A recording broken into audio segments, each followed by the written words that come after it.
Cloudcast Media.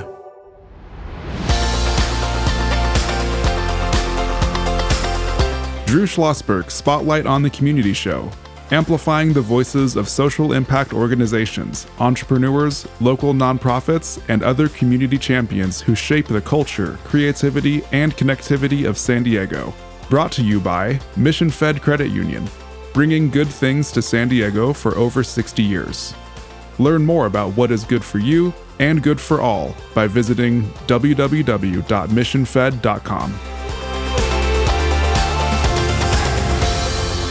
I'm Drew Schlosberg of Cloudcast Media. It's a special day when I'm in the studio with a longtime colleague who I haven't seen in a while. We're going to be doing some collaborations moving forward. It's arguably one of the nation's foremost educators, and he's squirming now because he doesn't like this type of attention. It's all about the kids and everybody he works with. And that's Devin Vodicka, the CEO of Learner-Centered Collaborative. How you doing, Devin? I'm doing great. Thank you for having me. It's always a good day when we see you. Devin was a superintendent at Vista, a unified school district, running the alt school, and now he's involved in this unbelievable collaborative.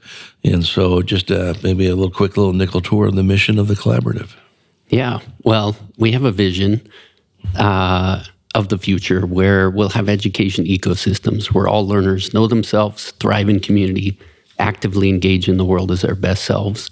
And in order to do that, what we do is we partner with educators to listen to learners, define whole learner outcomes, create meaningful learning experiences, and also create the enabling conditions for learner-centered education. And you're in 150 school districts around the country that have been smart enough to say, we know this works. We've known this since people were walking upright, that when people are interested in things, they thrive.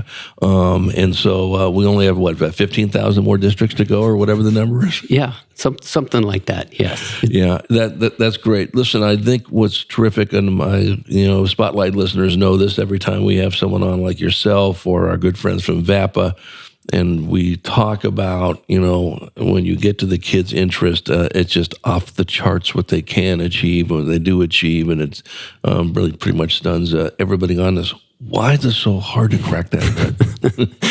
Yeah, there's so much that goes into it, and there are bright spots everywhere. There are amazing students and educators and school systems that are trying to do the right thing every day. But we also have some real challenges. And I'm often asked, why is it so hard for us to shift away from this one-size-fits-all model, this kind of industrial factory approach, into something that's more human-centered, learner-centered? And I often say there's three real barriers. One is our own conditioning, right? Which is we have experiences that give us expectations around what school is supposed to be, even though it was designed in an era that's very different. There have been a lot of technological advancements. We know much more about learning sciences now. So our conditioning is a challenge. And then second, we're part of a broader system, and there are legacy expectations from higher education around seat time and, courses being organized in particular ways that is very hard to shift away from those. And then the third barrier is really this outside-in accountability model that puts a lot of pressure on school systems to focus on standardized testing in a couple of subject areas instead of much more holistic development for individual learners. So conditioning, higher ed, and external accountability are three pretty fundamental challenges. Yeah, I'm going to add one in there too, but I think that's part of all of it. And it's when you involve politicians that want to put a footprint on. It was during my reign when I was fill-in-the-blank assemblywoman, congresswoman, whatever, Senate, whether it's at the state level or it's at the local level or it's at the federal level. When test scores went up, of course, none of that had to do with real learning or what the kids got out of it and all that business. You cringe at this. I'm happy to see, and maybe you can talk a little bit about this before we get into some of these cool topics you want to chat about, that some of the schools now, the higher ed, are basically saying those standardized tests aren't as important as we thought they've been, correct? Mm-hmm. Well, I think some of that was opened up during the pandemic. That's because right. standardized testing was impractical, and big organizations like College Board with AP testing and SAT, they all went out the window. And so universities had to think differently about what admissions could look like. Many schools became test optional, and they found success with that, which I think is a step forward. Yes. I think the pandemic really caused us to need to step back and say, well, what are we really trying to achieve here? And how do we know that students are really learning? And what are the things that are going to be most helpful for them in the future? So, yeah. There's no question about that. Listen, make a point of it. I know you agree too. Listen, assessment's important and measurement's important, and you got to consistently assess. It's just what's that assessment we're going to do. Correct. We're chatting with Devin Vodicka. He's the CEO of Learner-Centered Collaborative. I'm Drew Schlosberg. You're listening to another edition of Drew Schlosberg Spotlight on the Community Show, now the nation's longest-running community podcast in our 17th year, brought to you by Mission Fed Credit Union, this beautiful Mission Fed studio in Scripps Ranch. Mission Fed's been doing great things for San Diegans for more than 60 years. You mentioned you're in about 150 school districts around the country, but some of them are here in San Diego County, correct? Yes. Yeah. It makes me very happy to see so much interest in the San Diego region in these learner-centered models. We've been doing some really exciting work with Escondido Union School District and Encinitas Union School District and Bonsall Unified National School District is a newer partner. And we've had a long-standing relationship with Design 39 in Poway. So High Tech High, also a partner of ours. So there's a lot of amazing things happening in this area that give me a lot of optimism for the future. Yeah, I'm really glad to see what you said. Every one of those superintendents are very close friends with a group I'm affiliated with, the Classroom of the Future Foundation. And full disclosure, both Devin and I are on that advisory board of that group's been around since 1997. Actually, just like it says, what does the Classroom of the Future look like? And of course, there's no answer because we don't know what it's going to look like because we don't know the future. Last I checked on it. So, what's the secret sauce? Listen, you've had great success on this. It's going to continue to grow. It's pretty much just educating folks on it. When someone says is the fact that, boy, these kids are just so engaged. And, one of the things I love about when you check about measurement is, remember Kay Davis saying this? Kay Davis used to be a school board president for San Diego Unified. I'm dating myself now. People are going through the list, for God's sake. What were you, 105 years old, for God's sake? Had always said, we got to measure things differently. I mean, did this kid come in the 9th grade classroom reading at the 5th grade level and then left 9th grade reading at the 8th grade level? Oh, that, in someone's eyes, is not a success. The person went up 3 grade levels. Or now they're not absent anymore. What makes yours so popular? Well, I mean, so much of this is we have to do a better job of recognizing that students in K-12 are people. What a shock. They're people, and they have, agency, and they have opinions, and they have perspective, and they're very, very bright. And, when I was a superintendent, I did a lot of student forums, and there was this quote from a student that pretty much changed my path. And this high school kid said to me that he didn't want education to happen to him. He wanted to drive his learning.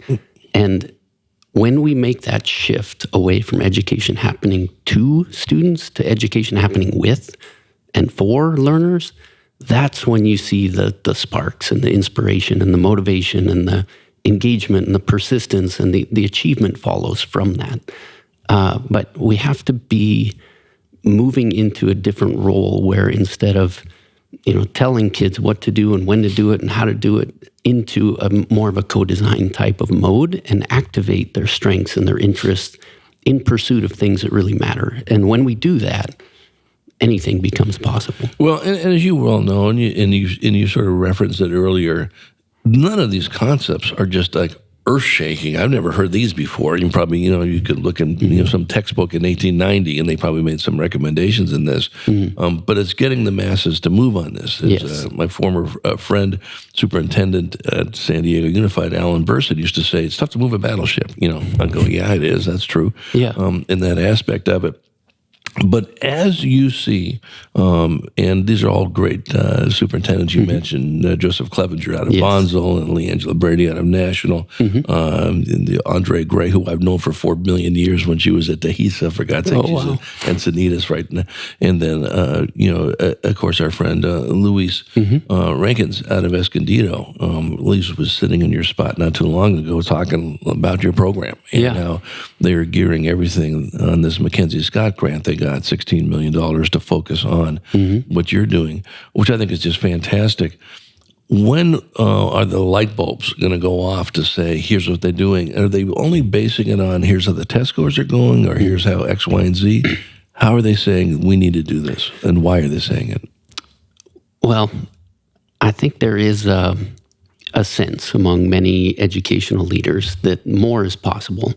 And that leads them to reach out to us. We begin partnering with them, and we take them through this design process. And Escondido is a great example of it, where we start by doing student forums and student surveys and asking students, what are your hopes? What are your dreams? What do you want school to be like? And then in Escondido, Luis and his team, they created what they called a design team, about 75 representatives from Escondido. So these are teachers, classified members, administrators, parents, community leaders, students, come together and synthesize that input and say, well, what are we really trying to achieve here? And how do we center on the learners to reset what's possible? And that leads us to go through a process to create an outcome framework. And the outcome framework, we call it a learner profile, ends up with things like empowered learners and global citizens and creative problem solvers. And then through this design group, we asked the question, well, if we really wanted that for all learners, what would the learning need to look like? What are the experiences that would lead to those outcomes? And so that leads to the generation of what we call a learning model. And in what we see is that it tends to be personalized, competency-based, authentic, inclusive, and equitable. And then we go through a process of helping to understand that. And then we go through the next phase, which is, well, what would it take to have that be the learning experience for every student? And in the case of Escondido, that's led to a plan, which includes now 5 schools going through a full redesign process. They've also decided they want to double down on community connectedness and fortify the relationships between employers and community agencies and the schools, intensify family engagement. And so along the way, we're going to be referencing the outcomes that the students have said are most important that's expressed in this learner profile. And we have, ways of assessing through self-reflection, peer feedback, expert feedback, and ways of capturing that evidence to make it visible. And so the excitement in a place like Escondido or Encinitas, Bonsall, it's off the charts right now because of these high levels of engagement from students and families and educators through that design process. And I think this is one of the things that's made education change also hard is we haven't always engaged the people doing the work to be co-creators of the new models. And I think that's something that we've learned over time, and we're seeing a lot of great progress in places that are embracing that model. No, that's spot on. We come back from break. We're going to chat more with Devin Vodicka. He is the CEO of Learner-Centered Collaborative. I'm Drew Schlosberg. It's another edition of Drew Schlosberg Spotlight on the Community Show, the nation's longest-running community podcast. We're brought to you by Mission Fed Credit Union. Mission Fed doing great things for San Diegans for more than 60 years. We will be right back.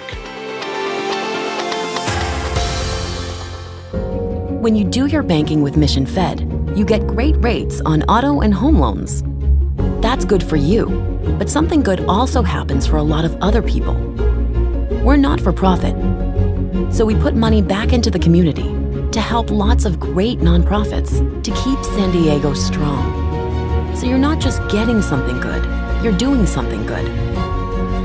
Come to Mission Fed. It's banking that's good for all.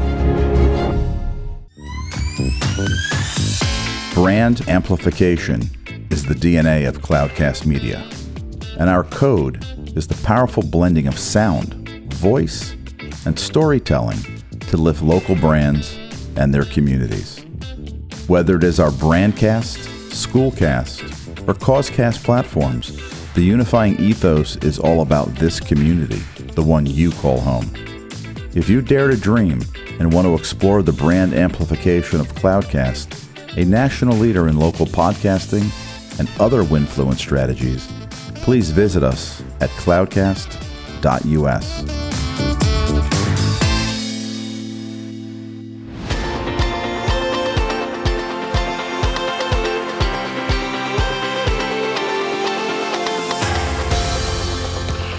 I'm Drew Schlosberg, and you're listening to another edition of Drew Schlosberg Spotlight on the Community Show, the nation's longest-running community podcast. We're now in our 17th year. We're brought to you by Mission Fed Credit Union, broadcasting out of the Mission Fed studios here in Scripps Ranch. Mission Fed doing wonderful things for San Diegans for 60 years, chatting with Devin Vodicka. He's the CEO of Learner-Centered Collaborative, and talking about the model using Escondido Unified, the elementary school district, as an example on this. Before we get off of this, listen, it probably helps a little bit that Luis got a $16 million grant. And I know he's not using all of that for Learner-Centered Collaborative, but I'm sure he's using some of it for those districts that don't get those grants and don't have a largesse, so to speak, or maybe a parent population that could help fund it. How easy is it to make that transition? Well, this is actually more a question of commitment and will. Right. Than it is a resource constraint. Taking people through a design process, it does take a little bit of time, takes a little bit of investment of resources, but it's not much. And the fact that we have so many school systems that are able to find ways to partner with us tells us that regardless of That's right. the economic status of that particular school or community, there are ways to create these partnerships in pursuit of new models of teaching and learning. And so I'm excited about what's possible. I think there are ways to make this happen. Well, there's no question there's ways to make this happen. And anyone who's worked at a school district, I worked for one for 11 and a half years, knows, listen, it just depends on how you want to use your resources. It's just like at the home. You want to spend your money on X, that's fine. Knock yourself out. But if you don't make $1 zillion, you can't do Y, and that's it. And before we get into talking about connections and then the UCSD research partnership, which I can't wait to get into on this, do the kids do the RISEC? Do they do an interest survey? In some of our partner districts, they do. And so the RISEC is an interest inventory that helps students to understand potential opportunities in the world of work. And when I was a superintendent at Vista, we partnered with Ed Hidalgo, who's locally, championed that, and it's now spreading across the country. Interesting, we have a whole network of partners in the Pittsburgh area that are deep into the world of work and using the RISEC. And so that type of approach to help students understand their assets and their strengths is, I think, inherent in a learner-centered model. And RISEC is one tool out of many that helps students to get a better sense of what energizes them and what their assets are. Yeah, and what's great about it, and we've talked about Journeys Map, developed by Peter Sibley and his group, and I know you were a big advocate of it when you were superintendent, and Vista provides a pathway. Yes. No matter where you are in life, you can be a third grader, you could be a college student, you could be transitioning out of the military, plug in what you've done, plug in where you want to go, and guess what? You don't need to repeat everything. You can just, here's your pathway, yes. Which it's all about. Talk about connections. Oh, yeah. Please. Well, I mentioned that one of the barriers is our own conditioning in education, and learning is a social process, and change happens in community. And so we've organized a program called Connections, and it's micro networks. So we have 7 school districts with leadership teams that will come together in the fall and the spring in person. They do monthly community practice conversations as well, and they're working on advancing learner-centered education in their own context, but in this community. And our first convening is actually going to be next week here in San Diego. Yep. And so we have school districts from New Mexico and North Dakota and California and other places, and they'll come and we will take them through a series of experiences, including an industry visit to Illumina, which will be fantastic so they can see what's happening in the world of work. Also get a sense of the amazing STEM opportunities that are out there. So we'll do the visit to Illumina, and then we'll visit 4 innovative schools in the region. So we'll go to Design 39, we'll go to Vista Innovation Design Academy, VITA, we'll go to Conway Elementary in Escondido, and also Bostonia in Cajon Valley. And this group will reflect on their experiences, see what they've learned, and use that to help inform progress in their environment. And I'm really, really excited to showcase some of these amazing models in the region, and really excited to create this sense of community. I think that we need more of that in education. Well, there's no question about it. And you brought up something that is easier said than done, especially in education, probably all industries for that matter, but especially education. Yes, and this is why I was fortunate enough to be on the AVID board for 9 years, and AVID was started in 1980 by Mary Catherine Swanson in a Claremont high school. It's now the nation's, if not the world's, most successful college prep program. 92% of the kids that go through the AVID program in school get accepted to college, and they blow away all the stats. And I know that you used AVID when you were up as superintendent, but programs like AVID, and I'm sure Learner-Centered Collaborative is going to be the same, they match the test of time. It's now 43 years, and AVID is still doing it. Yeah. But you have to have a commitment. And Mary Catherine was very pointed, if you're not going to be an AVID school unless you do this, this, this, and this. I'm assuming there's certain parameters that you say the same for a district with a learner-centered collaborative that, listen, for this to be successful, you really got to have commitment. Whether Joe Blow's the superintendent or Joanne Blow or the board president changed, you got to be in it. And you can't be changing every 5 minutes, correct? Yeah. Yeah, this is a journey. It's not like flipping a light switch where all of a sudden everything changes. So yeah, sustained commitment is really an important part of that change process. Right, and you got to get board buy-in on this because, and you see this so much. There's a great program here, and the board wants to take a different direction. Doesn't necessarily mean they're wrong in it, but you haven't even given this thing a chance to light a fire. Who are you working with at UCSD? Oh, we have a really great research partnership that we just announced over the summer. And it is with UC San Diego School of Education. Our point person is Dr. Alan Daly, who's an incredible thinker, researcher. His areas of expertise include social networks and relational trust and diffusion of innovation. And so we're going to do our first gathering with some school district leaders and some researchers from UC San Diego at the end of this month to help co-design our research agenda, but really feel like there's a lot of opportunity in accelerating the rate of change by connecting research and practice together in a way that we can all learn faster together. So it's a really, really exciting partnership. Yeah, we're chatting with Devin Vodicka. He is the CEO of Learner-Centered Collaborative. I'm Drew Schlosberg, Cloudcast Media, listening to an edition of Spotlight on the Community.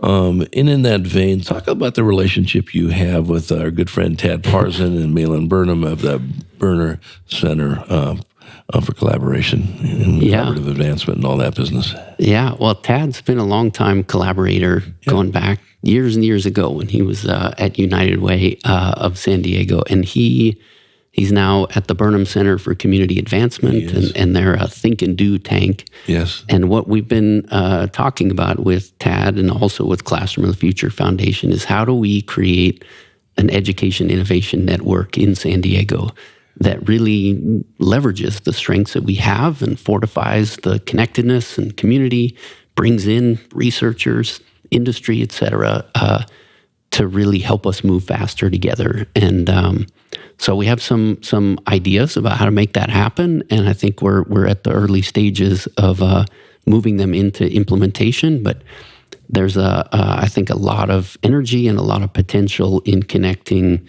across some of these sectors, and Burnham Center seems really well positioned to help us with that process. As you well know, being on the board, the focus on different pathways. There's many ways to get to a job. You can go right from high school to the job, and then high school to community college, and do an apprenticeship, high school community college to a 4-year school, or go right to the 4-year school, or bypass all that. And we've seen a lot of traction on the fact that, hey, there's a pathway where you don't have to end up with $250,000 in debt, and then the only job you can find is working at Starbucks, and then you're going to take between now and the 15 other millenniums to pay it off, right? And they said, no one's saying don't go to college or, you shouldn't do that. But there are a lot of options out there. Does the collaborative talk about those? For sure, yes. And, one of the students that we talked to had a comment, I'll try to paraphrase it, but something around, we should define success as anything that, helps us to be sustainable and happy and healthy. And that is going to look different and feel different for each of us as dynamic individuals. And so, we embrace many different definitions of success, including pathways that don't go straight through college. Military is one you didn't mention, but 100%. It's huge, especially in San Diego County. There are many different ways to demonstrate competence in the current environment, many different ways to learn in the current environment that may not be through formal schooling as we've seen it in the past. And we're seeing a lot of employers move to this model where they value what you know and what you can do more than your formal degrees in some cases. Employers like Google, for example, eliminating requirements around having a bachelor's degree. It's a step, and I think college is still great for most of us. And we need to be thinking differently about multiple pathways to success so that each of us can be happy, healthy, sustainable. Yeah, there's no question about that. And I'm going to brag more on my good friend Devin Vodicka. He wrote a book that was voted one of the best 4 education books of all time. Congratulations. No surprise there. Talk about the book. Yeah. I know you're sheepish with these types of accolades. A little bit. I know you are. I know you are. It's yeah. So writing a book is something I wanted to do for a long time, and it's really it's a lot of effort, a lot of work to do it. So I'm very proud that I was able to finish it and publish a book. And I wrote it a few years ago, and it's mostly a reflection of my time as superintendent in Vista Unified School District. It's called Learner-Centered Leadership. And it talks about the power of listening to learners, co-creating, co-designing together. It also talks about the power of relational trust and how we need consistency, compassion, competence, communication. And it talks about leadership not being a title, but leadership is the connection between purpose and participation and feedback to move towards a vision for the future. And so it's been great to be able to share some of the stories of progress and celebrate, the amazing community that we have here, especially in North County, San Diego. And the response has been very humbling. Yeah, so and I can see why my good friend Neville Villamoria, a frequent co-host with me on my show over here, a senior VP of marketing for Mission Fed. Anyone who's heard Neville, he's a deep thinker like Devin.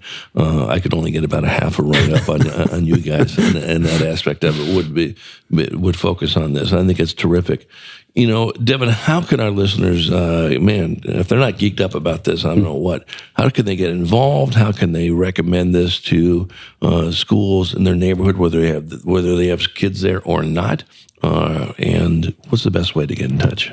Yeah, go to learnercenter.org, and there are all sorts of options. There's a collaborate, option. You can send us an email through that, and we'd love to chat with you. We also are active on lots of different social media platforms, so you can find us there as well. But we would love to talk and find out more about what your interests are, what your strengths are, and how we can co-design and build a brighter future together. We're looking forward to working with you. This Classroom of the Future Foundation, and I know Tad at BCCA with you folks on this very exciting initiative. That thank you for writing just a great white paper on this. Promise me, Devin, that next time you're back on, either come in with Luis or come in with Andrea, or come on with Joseph or Leangela, and talk about what is going on here, because we all know that the proof is here are the customers that are using it, right? Yes. And here's what they're seeing. And I also want to save some time the next time you're on. I've been honored to do some moderation for a National University Speaker Series. I probably mounted 15 talks, Shelley Zimmerman being one of them from the former police chief. But the last one was on listening and the art of listening. Yes. And you brought that up when you talk about this, because you're not going to be successful in that book unless you write about, heaven forbid, I actually listened, which is a big difference between hearing. There's a big difference between hearing and listening. So maybe you can save some of that. Devin, it is absolutely an honor to see you. I'm thrilled that we'll be working together, and even more happy that you'll be coming back in for another interview. I look forward to it. Thanks for your leadership in the region as well, and I'm excited about what's possible together. Absolutely. Devin Vodicka, he's the CEO of Learner Centered Collaborative. I'm Drew Schlosberg. You've been listening to another edition of Drew Schlosberg Spotlight on the Community Show, the nation's longest continuous community podcast, now in our 17th year.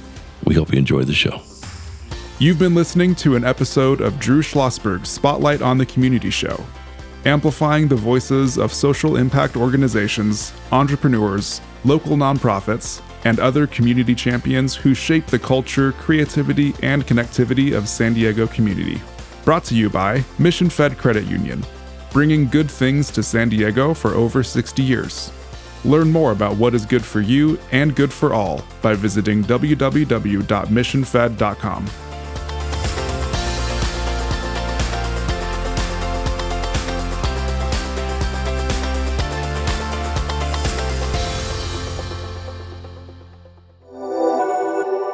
Cloudcast Media.